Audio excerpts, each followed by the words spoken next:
ఈరోజు BRS party శాసనసభ్యులు press meet పెట్టి బీఆర్ఎస్ పార్టీకి సంబంధించిన ఒక ఎమ్మెల్యే తన మతి స్థిమితాన్ని కోల్పోయి ఏం మాట్లాడుతుండో అర్థం కాక నోటికి వచ్చినట్టు కౌశిక్ రెడ్డి అలియాస్ కోవట్ రెడ్డి ముఖ్యమంత్రి గారి పైన అనుచిత వ్యాఖ్యలు చేయడం జరిగింది. అరే కౌశిక్ రెడ్డి, నిజంగా నీకు సిగ్గు అనేది ఉంటే శాసనసభ్యునిగా ఉన్నప్పుడు బాధ్యతతోటి మాట్లాడాల్సిన ఒక అవసరం ఉంటుంది. నీ నియోజకవర్గ ప్రజలు ఎవరైతే, హుజరాబాద్ నియోజకవర్గ ప్రజలు ఎవరైతే నీకు ఓటేసిర్రో ఈరోజు వాళ్ళు కూడా మా శాసనసభ్యుడు ఇసొంటోడు ఎందుకు వీన్ని ఓట్లేసి గెలిపించినామని చెప్పి అసహించుకునే ఒక దుస్థితి ఈరోజు నీ మాటల వల్ల ప్రజలు అనుకుంటున్నారు. నీకు నిజంగా సిగ్గుశరం ఉంటే నువ్వు మాట్లాడిన మాటలు, నువ్వు గతంలో డ్రైవర్ లెక్క కేటీఆర్కి డ్రైవర్ లెక్కుండి నువ్వు ఎమ్మెల్సీగా ఉన్నప్పుడు కేటీఆర్ బీఆర్ఎస్ పార్టీ నాయకులు చేసిన పనులన్నీ కూడా అందరు కూడా అదే రకంగా పనిచేస్తారనే విధంగా నువ్వు మాట్లాడుతున్నావు. ఈరోజు నువ్వు మాట్లాడిన ప్రతి మాట మీ లీడర్ ఎవరైతున్నాడో కల్వకుంట్ల తారక రామారావు ఆయన చేసిండు అని స్వయాన నువ్వే సాక్షివి. ఎందుకంటే ఇటువంటి ఒక వ్యవహారాలు ఆయన చేసినప్పుడు, ఈ ఫోన్ ట్యాపింగ్లు చేసి అనేక మందిని ఇబ్బందులు పెట్టినప్పుడు, అనేక మంది ఇబ్బంది పడ్డప్పుడు బహుశా ఈ వ్యవహారాలన్నిటికీ కూడా ఆ రోజు ఆయనని తీసుకెళ్లిన ఆ డ్రైవర్వి నువ్వే. ఈరోజు ఆయన చేసిన పనులన్నీ కూడా ఇతరులు కూడా చేస్తారు, అందరు కూడా అదే రకమైన ఒక వ్యవహారం ఉంటుంది అన్నట్టు నువ్వు మాట్లాడుతున్నట్టు చాలా స్పష్టంగా కనబడుతుంది. దానితో పాటు ఈరోజు బీఆర్ఎస్ పార్టీలో ఎక్కడ ఈటల రాజేందర్ చేరతాడు, ఈటల రాజేందర్ చేరితే మళ్ళీ హుజరాబాద్ టికెట్ ఎక్కడ అడుగుతాడు, మళ్ళీ ఈటల రాజేందర్ హుజరాబాద్ టికెట్ అడిగితే నీ ఖేల్ ఖతమవుతుంది, నీ పని ఖతమవుతుంది అని చెప్పి ఆ కుటుంబ సభ్యుల దగ్గర పేరు తెచ్చుకోనికి తప్ప నిజంగా ప్రజల కోసం ఉపయోగపడే విషయాలపైన ఏ రోజన్నా నువ్వు మాట్లాడినవారా? కనీసము హుజరాబాద్ నియోజకవర్గ ప్రజలకి ఇయ్యాల్సిన కళ్యాణ లక్ష్మి చెక్కులు, షాదీ ముబారక్ చెక్కులు, సీఎంఆర్ఎఫ్ చెక్కులు కూడా ప్రభుత్వము, ముఖ్యమంత్రి గారు ప్రభుత్వం ఈ సంక్షేమ పథకాలు ప్రజలకు అందాలని చెప్పి చెక్కులు ఇస్తే కూడా ఈడ మీ పార్టీ నాయకుల దగ్గర మెప్పు పొందనీకి మీ పార్టీ లీడర్ల చుట్టూ తిరుగుతూ సోషల్ మీడియాలో రీల్స్ చేసుకుంటూ సమయాన్ని వృధా చేసి మొన్న కమలాపూర్కి డేట్ అయిపోయిన చెక్కులు ఇచ్చినావు. ఆ చెక్కులన్నీ కూడా డేట్ అయిపోయిందని చెప్పి అక్కడ ప్రజలు, లబ్ధిదారులు నీ పైన ప్రెస్ మీట్ పెట్టారు. అరే నీకు కనీసం సిగ్గు అనిపిస్తలేదా?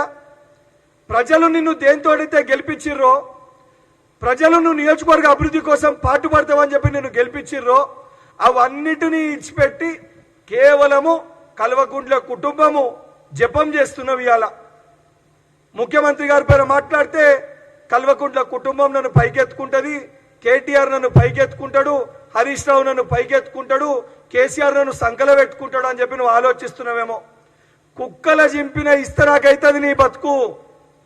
ఇదే రకంగా నువ్వు మాట్లాడి నీ వ్యవహారం ఇదే రకంగా ఉంటే కుక్కలు జింపిన ఇస్తరాకు దగ్గర రేపు పొద్దున నీ బతుకయ్యే పరిస్థితి ఉంది. ఈరోజు బీఆర్ఎస్ పార్టీ ఏదో పీకి పొడుస్తుంది, బీఆర్ఎస్ పార్టీ కారు మంచిగా ఉంది, కారు రోడ్డు పైన నడుస్తుందని నువ్వు అనుకుంటున్నావు. మీ పార్టీ కారు పరిస్థితి, మీ కారు 4 టైర్లు, ఒక టైరు కేటీఆర్, ఒక టైరు హరీష్ రావు, ఒక టైరు కవితారావు, ఒక టైరు సంతోష్ రావు, నలుగురు 4 టైర్లు ఉడవిక్కొని పోయినరు. స్టీరింగ్ ఏమో బగ్గ తాగి సోయి లేకుండా ఫార్మ్ హౌస్ లో వండుకుంది. ఇది మీ పార్టీ పరిస్థితి, మీ కారు పరిస్థితి. ఈరోజు మీ పార్టీ మొత్తం కూడా డిస్మాంటల్ మోడ్లో ఉంది. అసొంటి పార్టీలో ఉన్న కొంతమంది సభ్యులు మెప్పు పొందనీకి నోటికి వచ్చినట్టు నువ్వు మాట్లాడుతున్నావు.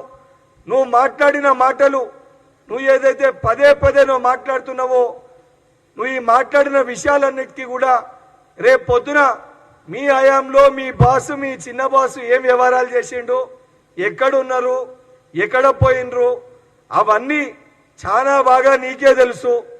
ఈ వ్యవహారాల్లో పాల్పడ్డప్పుడు ఏమేమి ఇష్యూస్ అయినాయి నీకే తెలుసు. 2-3 ఫంక్షన్లు అర్ధరాత్రి పూట మీ చిన్న బాసుని తీసుకుపోయింది నువ్వో కాదో నీకు గుర్తు ఉండాలి. ఇవన్నీ కూడా బయటికి తీసుకొని వచ్చి బయటకి రావాలని ఒక ఉద్దేశంతో ఉద్దేశపూర్వకంగా ముఖ్యమంత్రి గారి పైన మాట్లాడితే గుడ్డలు ఊడదీసి నేను కొట్టే పరిస్థితి వస్తుంది బిడ్డ. నిజంగా నీకు చిత్తశుద్ధి ఉంటే, బాధ్యతనే ఉంటే, నువ్వు పెట్టిన ఏ ప్రెస్ మీట్లోనన్నా నిన్ను గెలిపించిన హుజరాబాద్ నియోజకవర్గ ప్రజల సమస్యల పైన మాట్లాడిన వారా నువ్వు? ఏ రోజన్నా అక్కడ ఇష్యూస్ పైన మాట్లాడిన వారా నువ్వు? అక్కడ ప్రజలు ఇబ్బంది పడుతున్న విషయాలపైన మాట్లాడిన వారా నువ్వు? నియోజకవర్గాన్ని ఏమో అట్టగేసినావు, ప్రజల్ని ఏమో పట్టించుకుంటలేవు, మొత్తం కూడా ఈ కుటుంబాన్ని జోకే ఒక పని పెట్టుకున్నావు. మళ్ళా చెప్తున్నా, ఆ కుటుంబాన్ని జోకినా లేదా ఆ కుటుంబాన్ని జోకకపోతే రేపు పొద్దున ఈటల రాజేందర్ బీఆర్ఎస్ పార్టీలో వస్తే నీ ఖేల్ ఖతమవుతుందని చెప్పి నోటికి వచ్చినట్టు నీ యొక్క అస్తిత్వాన్ని కాపాడుకోనీకి ఇష్టం వచ్చినట్టు నువ్వు ఆరోపణలు చేస్తున్నావు.